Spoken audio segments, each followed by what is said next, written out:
Bismillahirrahmanirrahim. Innal hamdalillah nahmaduhu wa nasta'inuhu wa nastaghfiruh wa na'udzubillahi min syururi anfusina wa sayyiati a'malina. May yahdihillahu fahuwal muhtadi wa may yudlil falan tajida lahu waliyyan mursyida. Asyhadu an la ilaha illallah wahdahu la syarikalah wa asyhadu anna Muhammadan abduhu wa rasuluh. Alladzi la nabiyya ba'dah. Amma ba'du. Pemirsa yang dirahmati Allah Subhanahu wa Ta'ala, beberapa waktu lalu kita sempat merasa prihatin terkait dengan kondisi wabah COVID-19 yang menimpa hampir sebagian besar umat manusia di dunia, sehingga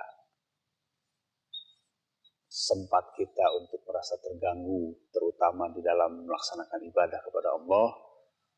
Dan yang lebih terasa sekali adalah ketika tempat-tempat ibadah, terutama rumah Allah, masjid-masjid Allah, terpaksa tidak bisa sebagaimana dalam kondisi sebelumnya. Namun demikian, alhamdulillah, kali ini kita memasuki masa-masa di mana kembali terbuka untuk leluasa melaksanakan ibadah. Kembali kita bisa meramaikan dan memakmurkan masjid-masjid Allah. Lalu apa sebenarnya bahwa kita sebagai umat mukmin harus atau punya kewajiban untuk memakmurkan masjid-masjid Allah? Tentu karena kita tahu bahwa Allah memerintahkan pada setiap orang mukmin agar memakmurkan masjid-masjid Allah.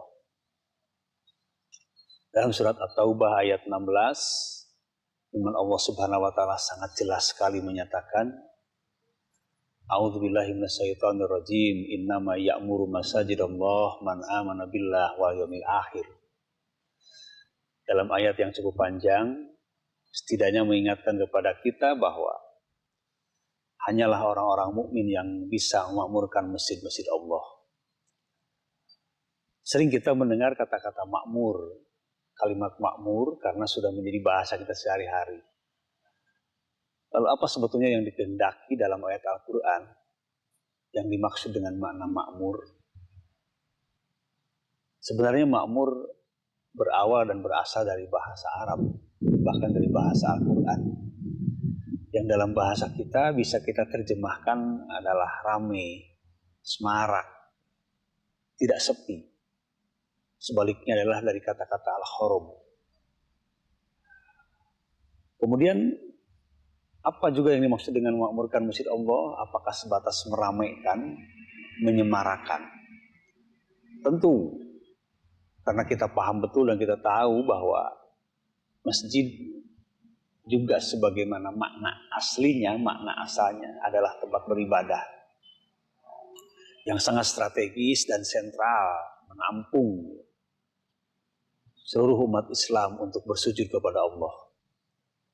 Dan kalau kita kaji lebih dalam, sebetulnya banyak sekali hikmah atau keuntungan dan keutamaan besar yang bisa diraih oleh setiap manusia, setiap hamba Allah ketika mereka beribadah di masjid. Beribadah di masjid sebetulnya juga mencakup semua hal yang tidak hanya menyangkut persoalan-persoalan ukhrawi, persoalan akhirat, tapi juga menyangkut persoalan-persoalan dunia. Karena masjid bukan hanya sebagai tempat beribadah khusus kepentingan orang per orang, tapi juga masjid adalah kepentingan fitrah manusia untuk saling bisa berkomunikasi dan berinteraksi. Memakmurkan masjid Allah artinya juga memakmurkan baik secara fisik maupun secara ruh. Secara fisik jelas, karena masjid adalah sebuah fasilitas, adalah sebuah media, maka harus menampilkan dan memunculkan kenyamanan bagi siapapun yang berada di dalamnya. Betah, nyaman untuk beribadah kepada Allah. Rasulullah SAW dalam sebuah hadisnya, para sahabat mengatakan bahwa Rasulullah memerintah agar membangun masjid-masjid di kampung-kampung. Amarona Rasulullah bibina'il masajid biduar. Rasulullah merintah kepada kami agar kami membangun masjid-masjid di pelosok-pelosok di kampung-kampung. Wa antunadzaf wa tutayyab. Dan kami juga diperintah agar membersihkan masjid dan mengharumkan masjid. Pemirsa sekalian, bayangkan bagaimana Rasulullah memberikan pesan terkait dengan persoalan kemakmuran. Selain juga menyangkut persoalan fisik, bagaimana bisa membuat orang nyaman, tapi juga Rasulullah memberikan ajaran-ajaran yang identik dengan kebutuhan dan kepentingan dan keselamatan kehidupan manusia. Rasulullah merintahkan bukan hanya sebatas membangun secara fisik, tapi juga memerintahkan untuk tandiful masjid, membersihkan masjid. Waktu itu ya bahkan memerintahkan untuk supaya masjid itu harum, supaya masjid itu betul-betul nyaman. Jadi Islam sudah berbicara sejak semula ketika berbicara persoalan kebersihan, persoalan menjauhkan dari penyakit karena tempat berkumpulnya orang banyak. Bukan hanya sebatas bersih, tapi juga menjadi nyaman, menjadi enak.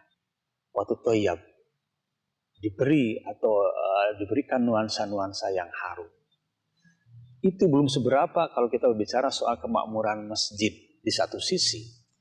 Tapi pada sisi lain juga Islam mengajarkan memakmurkan masjid, membangun kehidupan manusia secara ruhiyah, membangun kehidupan manusia secara mental, karena masjid tempat di mana kita mengkomunikasikan kebaikan, berdakwah, beramar ma'ruf dan bernahi munkar.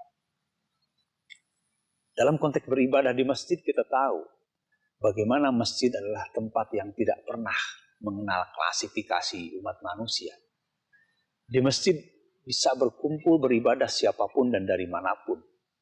Di masjid bisa berdampingan orang kaya dan orang miskin. Di masjid bisa berdampingan orang yang sedang bahagia atau orang yang sedang bersedih. Di masjid pun bisa berdampingan berbagai macam usia. Bisa orang tua dan bisa dengan anaknya. Dan ini adalah menimbulkan dan mengakibatkan sebuah komunitas yang menimbulkan komunikasi dan interaksi yang saling membutuhkan. Tidak homogen, tidak hanya dari satu kelas, tidak hanya dari satu keberadaan orang. Dan dalam suasana berjamaah seperti itu, maka akan terjalin komunikasi, interaksi, dan saling memahami dan saling berkebutuhan. Sehingga pada akhirnya masjid bukan hanya sebagai sentra tempat ibadah untuk kebutuhan manusia dalam beribadah kepentingan pribadi, tapi juga bisa melahirkan kesejahteraan bagi kehidupan masyarakat di sekitarnya. Bahkan Rasulullah bagaimana menjadikan masjid bukan hanya sebagai tempat ibadah khusus, tapi juga sebagai tempat berkumpulnya orang dan sentra komunikasi antara orang yang satu dan orang yang lain. Pernah Rasulullah memerintahkan ketika ada sahabat yang sakit agar dia disimpan, dirawat di masjid. Tentu saja dengan bermaksud agar orang mudah menengok dan agar semua orang tahu ada orang sakit yang harus dibantu. Rasulullah pun juga pernah membiarkan para sahabat berlatih bela diri di masjid. Juga banyak hal-hal lain yang menunjukkan bahwa ternyata masjid bagi umat Islam adalah tempat di mana bisa menjadikan kekuatan besar untuk melahirkan kebaikan, untuk menularkan kemaslahatan. Sungguh luar biasa kalau kita pahami pengertian kemakmuran masjid ini, sehingga menjadi sebuah catatan penting bahwa keberadaan hari ini ketika kita mulai kembali membuka masjid, beribadah di masjid, yuk kita lebih optimalkan, lebih maksimalkan dengan sebaik-baiknya, dan kita bisa menjadikan masjid sebagai kebutuhan bagi semua umat manusia. Membangun masjid tentu saja bisa dikatakan sebagai hal yang mudah. Tapi bagaimana masjid bisa membangun umat? Tentu ini persoalan yang memerlukan waktu yang sangat panjang.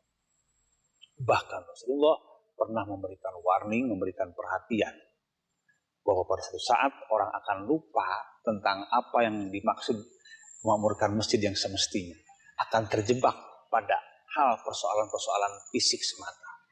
Rasulullah pernah menggambarkan bahwa suatu saat ciri-ciri kehancuran sudah tiba.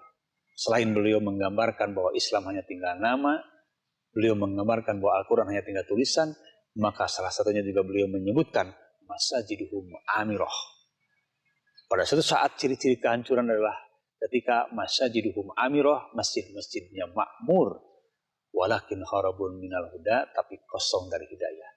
Berarti ada dua hal yang harus diperhatikan dari sisi kemakmuran.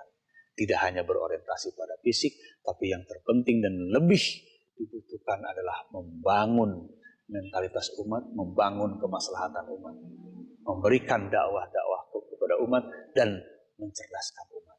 Inilah sebuah sarana yang sangat luar biasa bagi umat Islam, dan alhamdulillah kali ini kita bisa bernyaman kembali, kita berleluasa kembali untuk melaksanakan ibadah di masjid.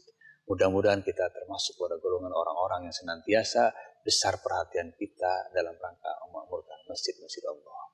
Aqulu qouli hadza fastaghfirullah li wa lakum. Rabbana atina fid dunya hasanah wa fil akhirati hasanah wa qina adzabannar. Assalamualaikum warahmatullahi wabarakatuh.